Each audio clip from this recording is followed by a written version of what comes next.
महाराष्ट्राच्या शौर्यगाथेचे प्रतीक असलेल्या 12 ऐतिहासिक गड किल्ल्यांच्या हुबेहूब प्रतिकृतींनी युनेस्कोच्या 46व्या अधिवेशनात थेट जागतिक स्तरावर आपली ठसठशीत छाप उमटवली आहे।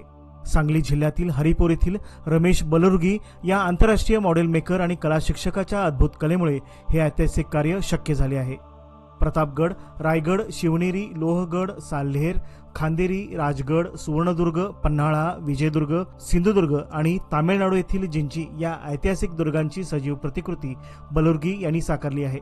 या प्रतिकृती दिल्लीतील युनेस्कोच्या अधिवेशनात अखिल महाराष्ट्र गिर्यारोहण महासंघातर्फे सादर करण्यात आल्या। अध्यक्ष रमेश झिरपे, उपाध्यक्ष ऋषिकेश यादव आणि त्यांच्या टीमच्या मार्गदर्शनाखाली ही भव्य कला प्रदर्शने साकारण्यात आली। विशेष म्हणजे बलुर्गी यांनी प्रत्यक्ष गडांना भेट न देता गिर्यारोहण संघटनेने उपलब्ध करून दिलेल्या ड्रोन स्कॅनिंग, मोजमाप आणि तांत्रिक माहितीच्या आधारे या प्रतिकृती साकारल्या आहेत। या कलाकृती तयार करताना कागदाचा लगदा, ॲक्रेलिक रंग, सनबोर्ड, लाकडाचा भुसा आणि फेविकॉल यांचा वापर करण्यात आला।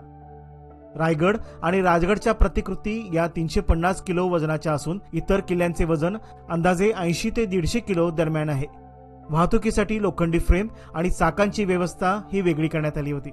या अद्वितीय कलाकृतींची पहिली बातमी तरुण भारत या वृत्तपत्रात शिवजयंतीच्या निमित्ताने फेब्रुवारी 2025 मध्ये प्रसिद्ध झाली होती। गडकोट जागतिक वारसा ठरवण्यासाठी सांगलीचा हातभार अशा मथळ्याखाली प्रसिद्ध झालेल्या या बातमीनंतर अवघ्या 5 महिन्यात युनेस्कोने या दुर्गांना जागतिक वारसा स्थळांचा दर्जा बहाल केला।